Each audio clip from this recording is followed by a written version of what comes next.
অনেকে দেখবেন নিজে দোয়া করে না, হুজুরের কাছে শুধু দোয়া চায়। হুজুরের কাছে দোয়া চাওয়াটা গুনাহের কথা না, এটা জায়েজ, চাওয়া যায়।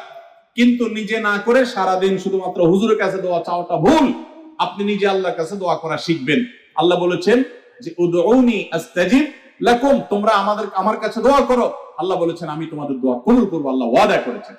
আপনি যত নাখান্দা মানুষ হন, আপনি যত সাধারণ মানুষ হন, আমরা যত গুনাহগার মানুষ হই না কেন, আমরা যদি আল্লাহর কাছে হাত তুলে হুজুররা যেরকম মায়ের পেজ দিয়া সুন্দর সুরে সুরে কণ্ঠে আপনার মধুরতা মাখিয়ে, তারপরে আপনার ছন্দের তালে তাল মিলিয়ে কবিতার ছন্দের সাথে আয়াত পড়ে দোয়া পড়ে আল্লাহর কাছে চাইতে পারে, আমরা এত সুন্দর করে চাইতে পারি না, কোনো অসুবিধা নেই ভাইরা আমার।